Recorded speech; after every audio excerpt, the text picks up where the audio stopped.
Hi everybody. I thought I'd try just a little bit different approach to this Unit 7 as we get started. So I'm here on my back deck in Colorado Springs. It's a beautiful day on Friday morning prior to your getting started on Unit 7.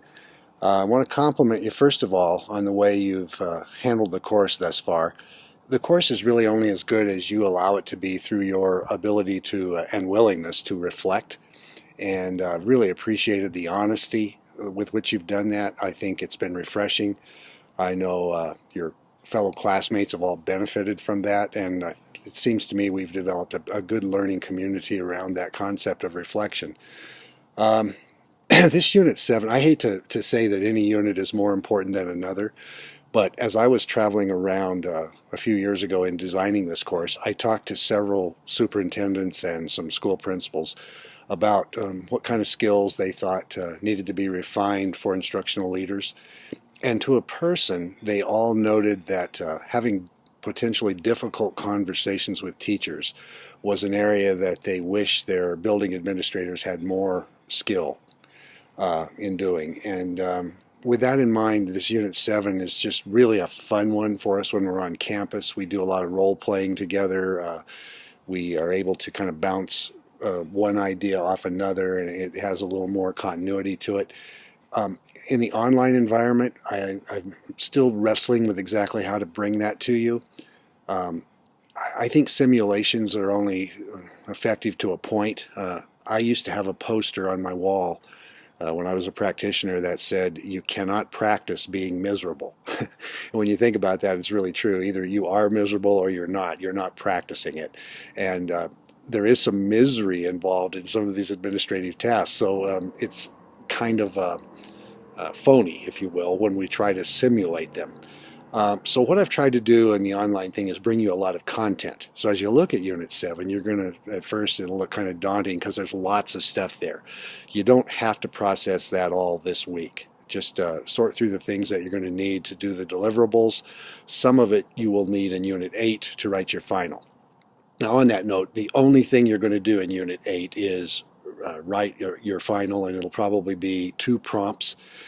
Nothing will be a surprise to you. You will all handle it beautifully. I'm sure of that, having gotten to know you.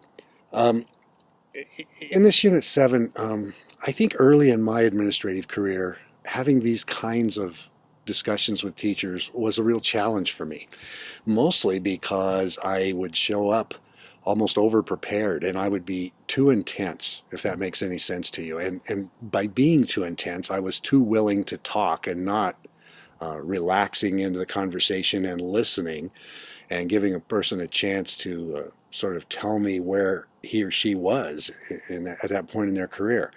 That didn't work out too well for me. And after about a year and a half of that, I got some training, got some feedback from some critical friends, and I sort of changed my approach. And I worked on that over the years, and to the point that by the time I was an assistant superintendent and then a superintendent, I actually think that was a strength for me. During those years, I supervised school principals, and I loved having those reflective conversations with them.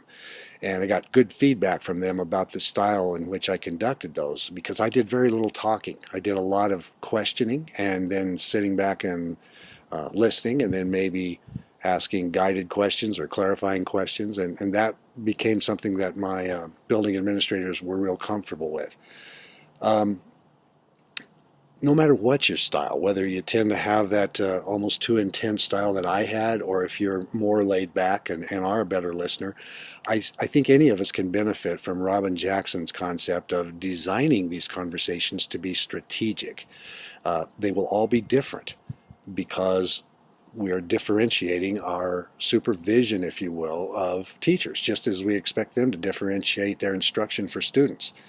So, with that in mind, I hope you'll find some ways to adapt your style to this concept. You'll see that there are generally four different kinds of strategic conversations. Um, I tried to give you a prescription for when you might use each one.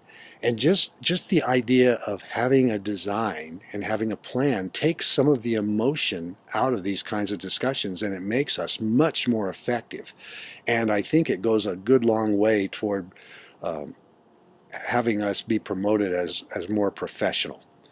So without going into any further detail, I wish you good luck on Unit 7. Gosh, I've really enjoyed this class. I hope you're getting something out of it, and good luck going forward.